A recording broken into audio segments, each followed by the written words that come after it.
وہاں ہونا بحث من وجوہ، یہاں کچھ اور طریقوں سے بھی کہتے ہیں بحث باقی ہے۔ الاول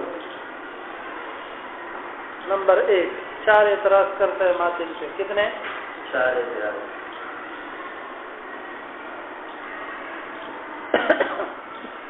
پہلا اعتراض یہ ہے کہ منع اشتراط الطرد فی مطلق التعریف لا سیما فی الاسمیہ۔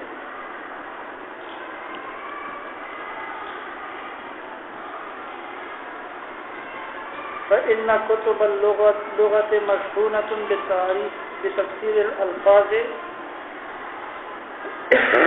بما هو أعم من مفهوماتها،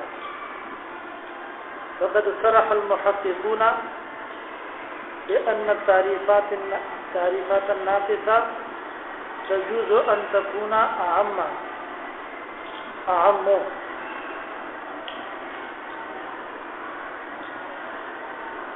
بحيث لا تفيد الامتياز إلا عن بعض ما عدا المحدود، فإن الغرض من تفسير شيء قد يكون تمييزه عن شيء معين فيكتفى فيكتفي بما يفيد الامتياز عنه، كما إذا قصد التمييز بين الأصل والفرع فيفسر الأول بالمحتاج إليه والثاني بالمحتاج۔ یہ پہلا اعتراض ہے شارح تفتازانی رحمۃ اللہ علیہ کا ماتن پر، اور اس اعتراض کا خلاصہ یہ ہے کہ ماتن نے جو قید لگائی ہے وہ شرط لکلت تعریفین الطرد والعقد، کہ دونوں تعریفوں کے لیے یعنی اسمی ہو یا حقیقی اس کے لیے معنی اور جامع ہونا طرد اور عکس یہ ضروری ہے۔ کہتے یہ بات صحیح ہے، یہ بات صحیح نہیں ہے۔ جب یہ بات صحیح نہیں ہے تو پھر جو امام راضی رحمۃ اللہ علیہ نے محصول کے اندر تعریف کی ہے محتاج الیہ کے ساتھ اصل کی، اس تعریف کو خامخواہ لے کر بیٹھ جانا اور اس پر اعتراض کرنا یہ بھی صحیح نہیں ہے۔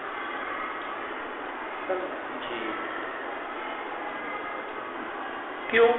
اس لیے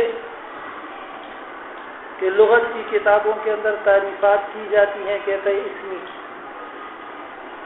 وہ اس طرح ہوتی ہیں کہ کسی لفظ کی تفسیر عام کے ساتھ عموماً کی جاتی رہتی ہے، حالانکہ اس کو کسی نے غلط نہیں کہا۔ معلوم ہوا کہ تفسیر بالعام یہ کیا ہے؟ جائز۔ معلوم ہوا کہ تعریف کے لیے مضطرد ہونا اتنا بھی ضروری نہیں ہے جتنا ماتن نے ضروری قرار دیا، سمجھے؟ دیکھو اس پر 2 دلیلیں دیتے ہیں۔ کتنی؟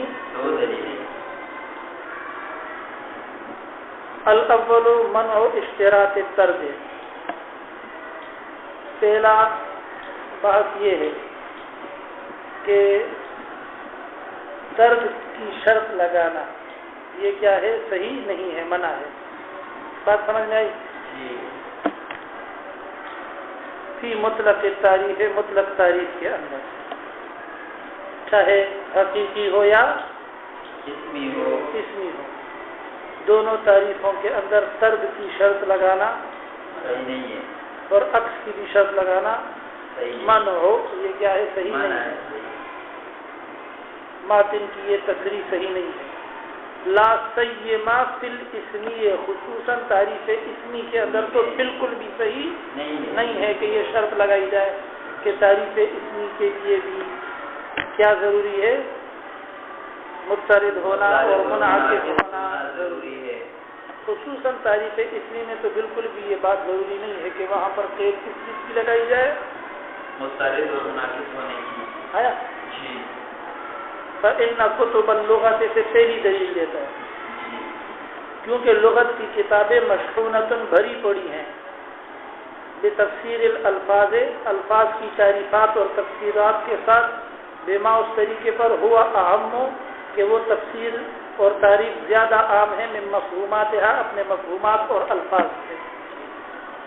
جب زیادہ عام ہو جائے گی تعریف تو وہ مضطرب تو نہیں ہوگی، معنی نہیں ہوگی. جس طرح انسان کی تعریف جب حیوان سے ہو جائے گی تو پھر مضطرب تو نہیں رہے گی. یہ پہلی دلیل ہے، ورنہ لغت کی ساری کتابیں بھی غلط ہوں گی. دوسری دلیل فقد صرح المحققون بأن التعریفات الناقصة، محققین نے تصریح کی ہے کہ وہ تعریفات جو ناقص ہوتی ہیں تجوز ان تکون عام، ان کے لیے جائز ہے کہ وہ کیا ہوں؟ عام. سمجھ میں آ رہے ہیں؟ بحیث لا تفید الامتیاز الا عن بعض ما عدا المحدود، اس حیثیت سے کہ نہ فائدہ دے امتیاز کا، جدائی کا، مگر بعض ان چیزوں سے جو معرف اور محدود کے علاوہ ہے. کچھ چیزوں سے امتیاز کا فائدہ تو دے دیا نا، تمام چیزوں سے نہیں بھی دیا. تعریف ناقص ہو گئی، کامل نہ صحیح. فإن الغرض من تفسیر الشیء قد یکون تمییزه عن شیء معین، کیونکہ غرض کسی چیز کی تفسیر اور تعریف سے یہ ہوتا ہے، کبھی کبھی یہ ہوتا ہے کہ وہ چیز الگ ہو جائے کسی شیء معین، کسی شیء معین سے، جس طرح کے محتاج الیہ، کیا محتاج الیہ کے ساتھ جب تعریف کر دی گئی اصل کی تو یہاں پر اصل الگ ہو گیا فرع سے، کیونکہ فرع محتاج ہوتا ہے. کیا ہوتا ہے؟ محتاج ہوتا ہے. لہٰذا اس تعریف میں کوئی قباحت نہیں ہے.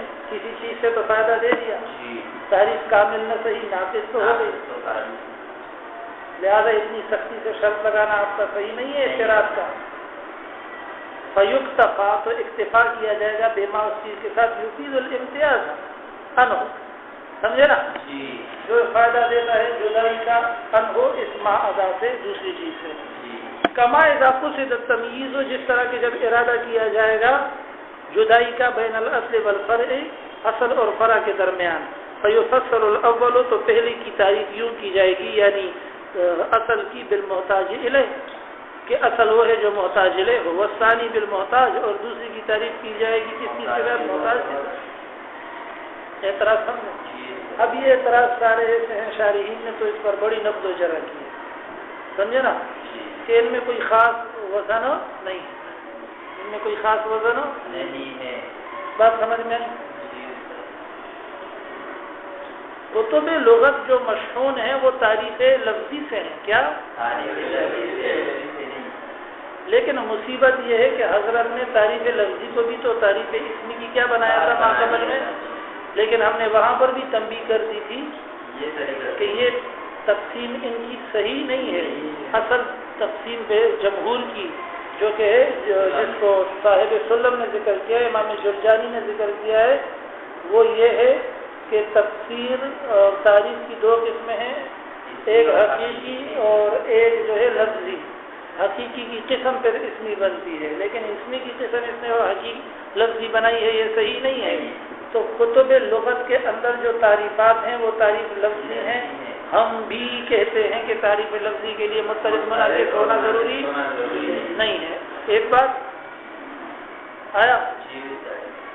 دوسری بات فإن كتب اللغة یہ آگے کیا کہتے ہیں؟ فقد صرح المحققون، فقد صرح المحققون، محققین نے تعریف کی کہ تعریفات ناقصہ میں کیا کہتے ہیں. ہم بھی تو اس کے پیچھے اس لیے لگے ہوئے کہ وہ تعریف ناقص ہے.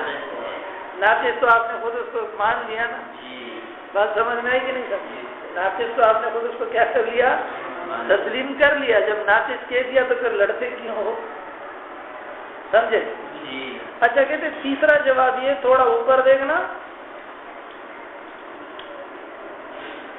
کل کا سبق، وَهَذَا لَا دَخْلَ لَهُ فِي بَيَانِ فَسَادِ التَّعْرِيفِ إِذْ عَدَمُ الْاِعْتِرَاضِ مُفْسِدٌ لَهُ اسْمِيًّا كَانَ وَغَيْرُهُ. کیا؟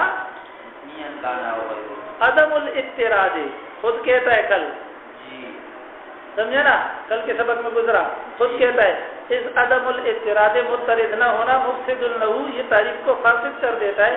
اسمین کا نہ ہو غیرہ، چاہے تعریف اسمی ہو یا غیر اسمی ہو، حقیقی ہو. خود تو کہہ دیا، نہیں سمجھ میں آیا کہ تعریف کے لیے مترد ہونا ضروری ہے، اگر اعتراض نہیں ہوگا تو تعریف فاسد ہو جائے گی۔ اور یہاں آ کر کیا کہا کہ اتنا بھی ضروری نہیں ہے۔ بات سمجھ میں آئی؟ پڑھو، اسی کو پڑھو۔ الاول پہلا اعتراض یہ ہے منو اشتراط تردید کی مطلق تعریف لا سیما فی الاسمی فإن کتب اللغت مشروطہ بتفسیر الالفاظ بما هو۔ پہلا اعتراض یہ ہے کہ شرط لگانا طرد کی مطلق تعریف کے اندر یہ صحیح نہیں ہے، خصوصاً اسمی کے اندر۔ اور اوپر کیا کہا؟ عدم الاضطراد مفسد له اسمیا کان او غیرہ۔ سمجھ میں آیا؟ فإن کتب اللغت مشحونۃ، تو یہاں پر اتنا رک کے کہو کہ اوپر عبارت پر ذرا نظر ڈالیے کہ آپ خود اپنے الفاظ مبارکہ کے اندر کیا کہہ آئے ہیں حضرت، سمجھے نا؟ آپ کے اپنے الفاظ مبارک ہیں کہ عدم الاضطراد مفسد له اسمیا کان او غیرہ، عدم اضطراد تعریف کو فاسد کر دیتا ہے، چاہے تعریف اسمی ہو یا غیر اسمی ہو۔ سمجھ میں آیا؟ اور ادھر کیا کہتے ہیں؟ منع اشتراط طرد فی مطلق تعریف، یعنی شرط لگانا طرد کی یہ صحیح نہیں ہے مطلق تعریف میں، کسی بھی تعریف میں، لا سیما فی الاسمی۔ اور اوپر کیا کہا؟ عدم الاضطراد اسمیا کان، چاہے اسمی ہو یا غیر اسمی ہو، وہاں پر جو ہے اگر عدم اضطراد ہوگا یعنی طرد نہیں ہوگا، یعنی منع نہیں ہوگا، تو تعریف کیا ہو جائے گی؟ فاسد ہو جائے گی۔ آیا مسئلہ؟ اچھا، فإن کتب اللغت مشحونۃ بتفسیر الالفاظ بما هو اہم من مفہوماتها، کیونکہ لغت کی کتابیں بھری پڑی ہیں الفاظ کی تفسیر کے ساتھ اس طریقے پر کہ وہ تفسیر زیادہ عام ہے اپنے مفہومات اور اسامی سے، سمجھے نا؟ یہاں پر رو کر کیا کہو گے کہ وہ تعریف لفظی ہے، اسمی نہیں ہے، اور تعریف لفظی کے لیے مترد اور منعکس ہونا کوئی ضروری نہیں۔ سمجھ میں آیا؟ فقد صرح المحققون، یہ کہتا ہے محققون، یہ محققین کا مسلک نہیں ہے، یہ اس کا اپنا مسلک ہے، سمجھے نا؟ فقد صرح المحققون بأن التعریفات الناقصة تجوز ان تكون عام بحيث لا تفيد الامتياز الا عن بعض ما عدا المحدود۔ آپ نے خود تسلیم کر لیا کہ یہ تعریفات ناقصہ ہے۔ تعریفات کیا ہے؟ ناقص ہے۔ ہم نے بھی اس پہ رپورٹ تھوڑی کی ہے کہ ہم نے کہا کہ جو یہ تعریف کرے گا اس کو جیل میں ڈالیں گے، سمجھ میں؟ ہم نے بھی تو ناقص ہی کہا ہے۔ بات سمجھتے ہو کہ نہیں سمجھتے ہو؟ فإن الغرض من تفسير شيء قد يكون تمييزه عن شيء معين فيكتفى بما يفيد الامتياز عنه، كما إذا قصد التمييز بين الأصل والفرع فيفسر الأول بالمحتاج إليه والثاني بالمحتاج۔ ہم بھی اس میں متفق ہیں آپ کے ساتھ، بات سمجھ میں آئی؟ لیکن تعریف پھر بھی جو ہے وہ کامل تو نہیں ہوئی، ناقص تو ہو گئی، تعریف بے وجہ ما تو ہو گئی، کیا کسی نہ کسی طریقے سے تو ہو گئی، لیکن تعریف کامل نہیں ہوئی، ناقص ہو گئی۔ جب انسان کی تعریف حیوان سے کر دی تو جو ہے وہ درخت سے تو اس کو کیا دے دیا؟ امتیاز دے دیا نا۔ بات سمجھے؟ پتھر سے بھی امتیاز دے دیا کہ نہیں دیا؟ بعض مادہ سے تو دے دیا، جمی مادہ سے اگرچہ نہیں دیا، کچھ نہ کچھ فائدہ تو اس کا ہو گیا کہ آدمی سمجھ گیا کہ یہ چیز ایسی ہے جس کے اندر جو ہے جوہر جسم نامی حساس متحرک بالارادہ، یہ اوصاف پائے جاتے ہیں، کیونکہ حیوان کا معنی یہی ہے۔ حیوان کس کو کہتے ہیں؟ جوہر جسم نامی حساس متحرک بالارادہ تھے۔ بات سمجھ میں آئی؟ حیوان حیوان حیوان کرتے رہتے نا، حیوان کا معنی کیا ہے؟ جوہر ہے، جسم نامی ہے، صرف جسم نہیں ہے بلکہ نامی ہے، لیکن حساس ہے اور متحرک بالارادہ ہے۔ بات سمجھ میں آئی؟ جوہر یہ سب سے جن سے عالی ہے، جسم نامی، ابھی جسم نامی کے اندر درخت اور دوسری چیزیں شامل ہے، حساس متحرک بالارادہ، تو درخت وغیرہ اور پتھر وغیرہ سارے کیا ہوتے کہ وہ حساس متحرک بالارادہ نہیں ہے۔ تو جب آپ نے انسان کی تعریف کس چیز سے کر دی؟ حیوان سے کر دی، تو سمجھنے والا سمجھ گیا کہ انسان ایک ایسی چیز ہے جو جوہر ہے، جسم ہے، نامی ہے، حساس ہے، متحرک بالارادہ ہے۔ لہذا پتھر کے اوپر یہ تعریف صادق نہیں آئی، لہذا درخت پر بھی صادق نہیں آئی، کیونکہ وہ متحرک بلا ارادہ نہیں ہے، اپنی مرضی سے اٹھ کے یہاں باتھ روم چلا جائے ایسا نہیں ہے، اٹھ کے یہاں سے مسجد چلا جائے ایسا نہیں ہے۔ غازی صاحب سمجھے؟ غازی صاحب سبق یاد ہی نہیں کرتا۔ دیکھو الثانی، دوسرا اعتراض، منع صدق الاصل علی الفاعل کیف والفعل مترتب علیہ ومستند الیہ ولا مانع للابتناء الا ذلك۔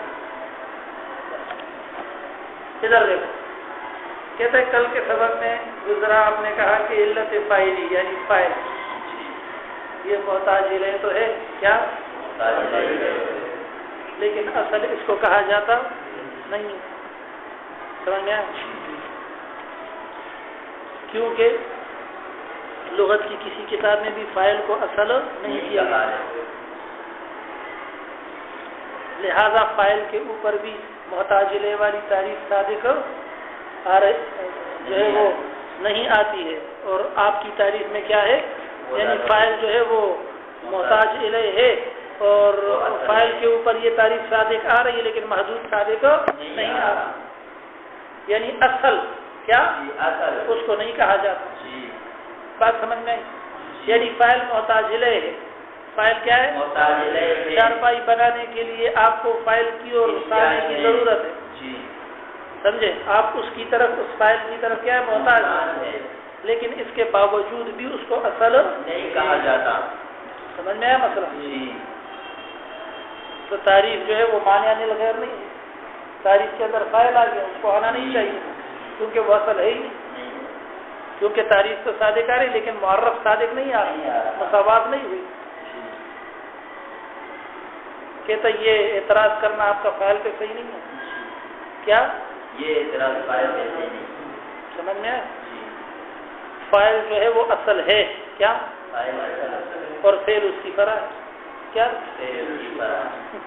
سمجھ میں ہے مسئلہ؟ دیکھو الثانی منع صدق الاصل علی الفاعل، دوسرا اعتراض وہ کیا ہے؟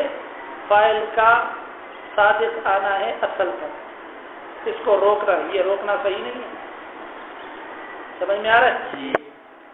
الثانی منع صدق الاصل، اصل کا سچا آنا منع ہے، اصل کا سچا آنا منع ہے، کس پر؟ علی الفاعل، یہ آپ نے کہا جی، ماتن کو کہتا، سمجھے نا؟ کہ اصل جو ہے اس کو فاعل نہیں کہا جائے گا، اور فاعل کو اصل نہیں کہا جائے گا۔ ترجمہ سمجھا؟ جی استاد جی۔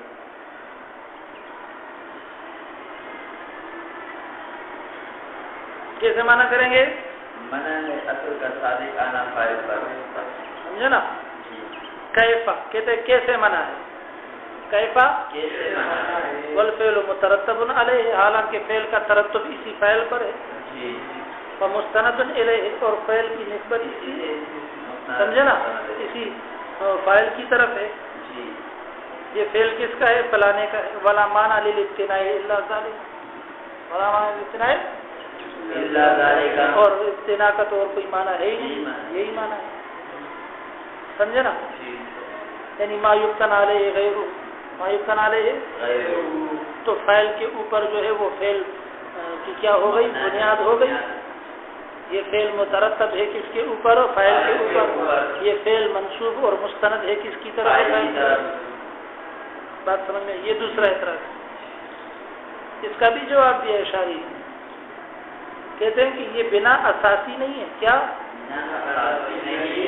ابتناء سے مراد ابتناء اساسی ہے، ما یبتنى علیہ غیر کے اندر یہ تاثیری ہے، کیا ہے؟ یہ تاثیری ہے، بات سمجھ میں؟ یعنی اس کی وضاحت یوں کریں کہ فعل جو ہے وہ مترتب علی الفاعل بایمان ہے کہ فاعل کی تاثیر ہے اس فعل کے اندر، خود بخود تو وہ فعل جو ہے وہ فاعل کے اوپر مبنا نہیں ہے، اور ہماری جو بات چل رہی ہے اور ہمارا جو کلام چل رہا ہے وہ کس چیز کے اندر چل رہا ہے؟ ابتناء اساسی کے اندر چل رہا ہے، نہ کہ ابتناء تاثیری کے اندر کہ اس میں اثر پیدا کرے. نہیں سمجھ میں؟ یہاں آپ جس چیز کو اصل بنا رہے ہیں وہ مؤثر ہے. کیا ہے؟ وہ مؤثر ہے، اصل نہیں ہے. اور جو چیز آپ کہہ رہے ہیں کہ اس پر بنا ہے، اس کی بنا ہے اس پر، یعنی جس کو آپ فرع بنا رہے ہیں، سمجھے نا، وہ کیا ہے؟ اثر ہے. اثر ہے، مؤثر فاعل ہے، اثر اس کا فعل ہے. سمجھ میں؟ تو یہ ابتناء تاثیری ہوگی. کیا؟ ابتناء تاثیری. اور ما یبتنی علیہ غیرہ کے اندر ابتناء تاثیری نہیں ہے، بلکہ ابتناء کون سی ہے؟ اساسی ہے، بنیاد کے طور پر. بات سمجھ میں آئی؟ یہ بات بھی ختم. الثالث، تیسرا اعتراض وہ یہ ہے ان کلامہ کے ماتن کا کلام جو آگے کتاب میں آئے گا فی باب المجاز، باب المجاز کے اندر جہاں ہم پہنچیں گے نہیں. کیا؟ جہاں نہیں پہنچے مشکل ہے. عند بیان جریان الاصالت والتبعیت، جہاں پر بیان ہوتا ہے اصل اور تبع کا، یعنی اصل اور فرع کا، من الجانبین، دونوں جانب سے. یدل، وہاں دلالت کرتا ہے ماتن کا بیان الا ان کل محتاج الیہ فهو اصل، کے جو چیز محتاج الیہ ہے وہ اصل ہے. یعنی یہاں پر تو ماتن جرا کر رہا ہے محصول والے پر اور کہتا ہے کہ محتاج الیہ کے ساتھ جو تعریف کی ہے اس نے وہ صحیح نہیں ہے، وہ مضطرد نہیں ہے، اس کے اندر سرد نہیں ہے. غیر افراد کو جو ہے غیر متعلقہ افراد کو اندر آنے دیا جا رہا ہے. حالانکہ آگے چل کر جب باب المجاز کا بیان آئے گا اور اصالت اور تبعیت کا بیان آئے گا تو وہاں پر خود ہمارا ماتن کہے گا کہ اصل اس کو کہا جاتا ہے جو محتاج الیہ ہوتا ہے اور فرع اس کو کہا جاتا ہے جو محتاج ہوتا ہے. سمجھ میں آیا؟ اس کا بھی جواب دیا ہے شارحین نے، کہا کہ آپ کو ذرا غلطی لگ گئی ہے علامہ صاحب، اصل مسئلہ یہ نہیں ہے جو آپ بیان کر رہے ہیں. بات صرف اتنی سی ہے کہ وہاں پر ماتن مصنف رحمۃ اللہ علیہ نے یہ بات بیان کی ہے کہ کبھی کبھی اصل اور فرع کو پہچاننے کے اندر اشتباہ ہو جاتا ہے. اس اشتباہ کا دفیہ اس طرح کیا جائے گا کہ جو محتاج الیہ ہے وہ اصل ہے، جو محتاج ہے وہ فرع ہے. وہاں صرف ایک علامت کے طور پر اس کو بیان کیا ہے، تعریف کے طور پر تفصیل نہیں کیا. سمجھے یا نہیں سمجھے؟ الرابع، چوتھا اعتراض کہتا یہ ہے ان اذا قلنا الفکر ترتیب امور معلومۃ فلا شک ان الامور المعلومۃ مادۃ للفکر واصل له مع ان ابتناء الفکر علیها ليس حسيا وهو ظاهر ولا عقليا لتفسير المصنف وهو ترتب الحكم على دلیل. توجہ کرنا. کہتے چوتھا اعتراض یہ ہے کہ جب ہم کہتے ہیں الفکر، فکر کی تعریف کیا ہے؟ فکر کی تعریف کیا ہے منطق کے اندر؟ تو فکر کہتے ہیں کس چیز کو؟ ترتیب امور معلومات، ترتیب دینا کچھ امور کو جو امور آپ کو پہلے سے کیا ہوں؟ معلوم ہوں. ان کو آپ کیا دیتے ہیں؟ ترتیب دیتے ہیں. جب ان امور کو آپ ترتیب دیتے ہیں تو آپ کی غرض اور غایت کیا ہوتی ہے؟ تحصیل مجہول ہوتی ہے. تحصیل سمجھے؟ لے تحصیل المجہول، تاکہ مجہول چیز کا کیا آ جائے؟ ہمیں علم آ جائے. بات سمجھ میں آئی؟ کہتے فلا شک، اس میں کوئی شک نہیں ہے، ان الامور المعلومۃ، کہ امور معلومہ جو ہیں یعنی وہ تصورات جو پہلے سے کیا ہیں ہمیں معلوم ہیں، مادۃ للفکر، فکر اور غور کا مادہ یہی ہے. ہمارا جو دماغ علت فاعلی ہے وہ جو کام کرتا ہے تو کس چیز کے اوپر کرتا ہے؟ امور معلومہ کے اوپر کرتا ہے. سمجھے نا؟ تو گویا کہ امور معلومہ مادہ ہو گئے. کیا معلومہ مادہ ہو گئے؟ بات سمجھ میں آئی؟ اور جو مفکر ہے وہ کیا ہو گیا؟ فاعل ہو گیا. بات سمجھ میں آئی؟ اور تحصیل امور مجہولہ، تحصیل امور غیر حاصلہ، یہ کیا ہو گئی؟ غایت ہو گئی. بات سمجھتے ہو؟ اب نیچے دیکھنا کہنا کیا جاتا ہے. کہتے فلا شک کا، اس میں کوئی شک نہیں ہے، ان الامور المعلومۃ مادۃ للفکر، کہ وہ جو امور معلومہ ہیں پہلے سے آپ کو معلوم ہے. مثلا کی بات، آپ کو پہلے سے علم ہے کہ انسان جو ہے وہ جسم ہے. کیا ہے؟ جسم. بات سمجھ میں آئی؟ اور یہ بھی آپ کو معلوم ہے کہ انسان حیوان ہے. انسان کیا ہے؟ حیوان ہے. اب یہاں پر آپ نے انسان کو گرایا، حد وسط کو کیا کیا؟ گرا دیا. تو نتیجہ تیار ہو گیا آپ کا کہ حیوان جسم ہوتا ہے. بات سمجھ میں آئی؟ یا مثلاً کی بات، یہ مثال تھی کسی کی قضیے کی، یا مثلاً کی بات تصورات کے قبیل سے، سمجھے نا؟ آپ کو حیوان کا بھی علم ہے، آپ کو ناطق کا بھی علم ہے، یہ دونوں الگ الگ رکھے ہوئے ہیں. ان کو آپ نے ملا دیا، ترتیب دے دیا، حیوان ناطق کر دیا، تو انسان کا علم آ گیا. سمجھ میں آ گیا؟ تو تحصیل مجہول کی ہو گئی. تحصیل کسی کی ہو گئی؟ دیکھو کہتے ہیں فلا شک کا ان الامور المعلومۃ، اس میں شک نہیں ہے کہ وہ امور جو معلوم ہے مادۃ للفکر، یہ کیا ہے؟ مادہ فکر ہے. کیا ہے؟ مادہ فکر ہے. واصل له، واصل له، اور اصل ہیں اس کس کے لیے؟ واصل له، اور اصل ہے اس فکر کے لیے. بات سمجھ میں آئی؟ اصل ہے اس فکر کے لیے. مع ان ابتناء الفکر علیہا لیس حسیًا، مع ان ابتناء الفکر علیہا، حالانکہ ابتناء فکر کی علیہا ان امور معلومہ کے اوپر لیس حسیًا، یہ حسی نہیں ہے. بات سمجھ میں آئی؟ وہو ظاہر، اور یہ بات کیا ہے؟ بالکل ظاہر ہے، کیونکہ نظر نہیں آ رہا ہے. نظر نہیں آ رہا کہ عقل امور معلومہ پر پڑی ہوئی ہے یا امور معلومہ عقل پر پڑے ہوئے ہیں. جس طرح کے سقف اور جدار نظر آتے ہیں، وہو ظاہر، اس لیے کہا یہ بات تو کیا ہے؟ بالکل ظاہر ہے. بات سمجھ میں آئی کہ نہیں سمجھے؟ لیکن ولا عقلیت، ولا عقلیت، یہ عقلی بھی نہیں ہے، یہ ابتناء عقلی بھی نہیں ہے. بتفسیر المصنف، جو تعریف مصنف نے کی ہے وہ کون سی تعریف ہے؟ ترتب الحکم علی دلیلہ، ترتب الحکم علی دلیلہ، کہ ترتب حکم کا کس چیز کے اوپر ہے؟ اپنی دلیل کے اوپر. یہاں پر تو ترتب حکم کا دلیل کے اوپر نہیں ہے، بلکہ مادہ فکر اس کا ترتب فکر کے اوپر ہے. بات سمجھ میں آئی؟ یا فکر کا ترتب مادہ فکر کے اوپر ہے.